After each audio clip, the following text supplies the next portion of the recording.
모두 가족 여러분, 오늘은 금요일입니다. 가끔 이러실 때가 있을 거예요. 지금 내가 여기서 뭐 하고 있지? 이렇게 산다고 뭐가 좋아질까? 이렇게 산다고 무슨 희망이 있을까? 라고 고민할 때가 있죠. 이럴 때는 주로 남들과 비교할 때예요. 남들은 다 잘 나가는 것 같은데 자신은 여전히 아무것도 아닌 것 같을 때가 바로 그때죠. 지금이라도 남들처럼 스펙도 쌓고 자산도 모으고 해야 할까? 아니면 지금처럼 하나님을 위해서 살까 고민하게 되죠. 이럴 때 우리는 어떻게 해야 할까요? 그 답이 바로 오늘 본문에 있어요. 그래서 오늘 묵상을 잘 들어보시면 우리가 오늘을 어떻게 해석해야 하는지를 아실 수 있을 거예요. 그러면 오늘도 묵상에 잘 참여해 주시고요. 꼭 댓글로 무엇을 느꼈는지를 나눠주세요. 그리고 이 묵상을 나눴으면 하는 사람에게 공유해 주시고요. 오늘도 좋아요와 구독 잊지 말아주세요. 아셨죠? 그러면 오늘 본문인 사무엘하 14장 두 번째 파트 듣고 올게요.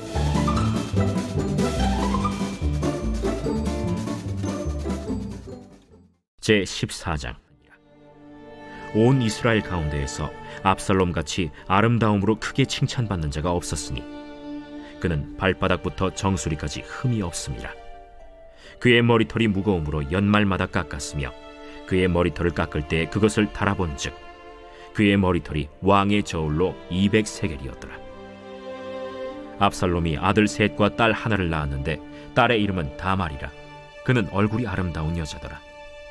압살롬이 이태 동안 예루살렘에 있으되 왕의 얼굴을 보지 못하였으므로 압살롬이 요압을 왕께 보내려 하여 압살롬이 요압에게 사람을 보내 부르되 그에게 오지 아니하고 또다시 그에게 보내되 오지 아니하는지라.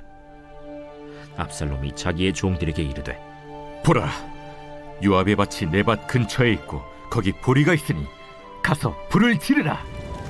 압살롬의 종들이 그 밭에 불을 질렀더니 요압이 일어나 압살롬의 집으로 가서 그에게 이르되 어찌하여 네 종들이 내 밭에 불을 질렀느냐? 내가 일찍이 사람을 내게 보내 너를 이리로 오라고 청한 것은 내가 너를 왕께 보내 아뢰게 하기를 어찌하여 내가 그 술에서 돌아오게 되었나이까? 이때까지 거기에 있는 것이 내게 나았으리이다 하려 함이로라. 이제는 내가 나로 하여금 왕의 얼굴을 볼 수 있게 하라. 내가 만일 죄가 있으면 왕이 나를 죽이시는 것이 옳으니라 하는지라. 요압이 왕께 나아가서 그에게 아뢰매 왕이 압살롬을 부르니 그가 왕께 나아가 그 앞에서 얼굴을 땅에 대어 그에게 절하매 왕이 압살롬과 입을 맞추니라.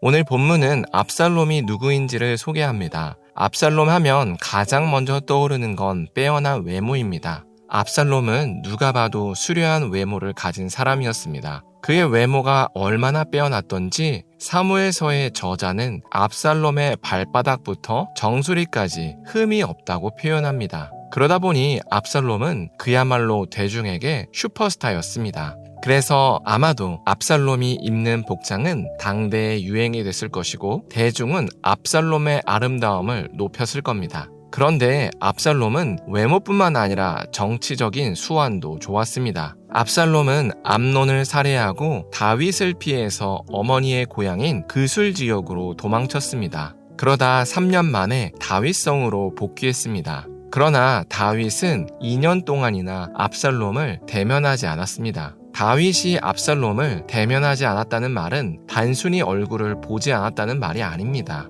압살롬은 국정 운영에서 완전히 배제됐다는 의미입니다. 그래서 압살롬은 자신이 왕권 경쟁에서 완전히 밀려났다는 사실에 불안했을 겁니다. 그래서 압살롬은 이 상황을 뒤집기로 합니다. 이미 압살롬은 요압에게 만나자고 2차례나 요청했지만 요압이 거절한 상황이었습니다.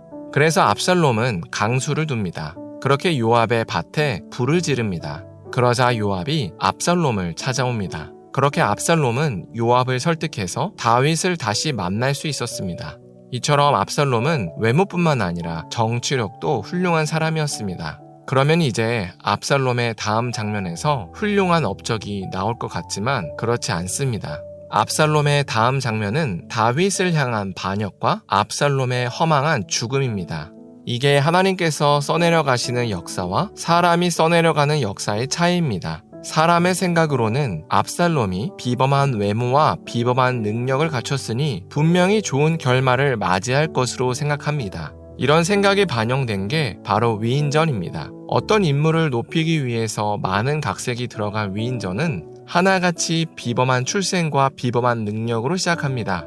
그러다 약간의 시련을 겪고 훌륭한 위인이 된다는 구조입니다. 그러나 하나님께서 이끌어 가시는 실제 역사는 그렇지 않습니다. 오히려 실제 역사는 자신의 인기와 능력만을 의지했던 사람들이 한순간에 몰락하는 것을 자주 보게 됩니다. IQ 250이 넘는 천재들의 허망한 노후라거나 어린 나이에 스타가 된 사람의 비참한 최후를 자주 접합니다. 하나님은 이런 실제 역사를 통해서 사람이 의지하려는 외적인 요소가 얼마나 무의미한 것인지를 보여주십니다. 그리고 오직 하나님의 마음에 합한 사람만이 성공한다는 사실을 보여줍니다. 그러나 우리는 역사 전체를 알고 다시 사는 인생 2회차가 아닙니다. 우리가 사는 오늘은 사무엘하 14장 혹은 15장 어딘가에 있습니다. 그래서 우리가 실제로 마주하는 현실은 압살롬같이 비범한 요소를 가진 사람들이 득세하는 세상처럼 보입니다. 그래서 우리는 오늘을 어떻게 살지를 고민합니다.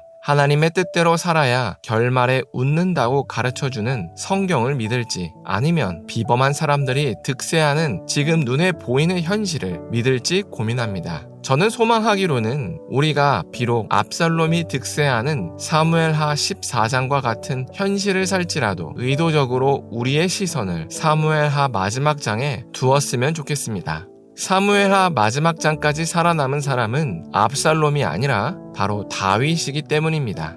그래서 우리가 오늘 하루를 살 때 오늘의 현실을 다르게 해석했으면 좋겠습니다. 지금 현실은 초라할지라도 우리가 하나님의 마음에 합한다면 결국에는 웃을 것이라는 사실을 믿으셨으면 좋겠습니다.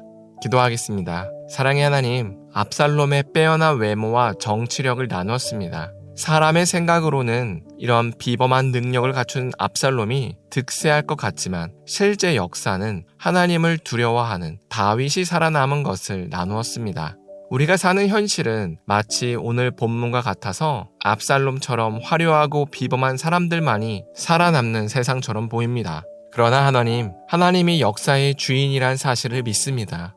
그래서 결국에는 자기 능력만을 의지하는 사람이 아니라 하나님을 의지하는 사람이 웃는 것을 믿음으로 고백합니다.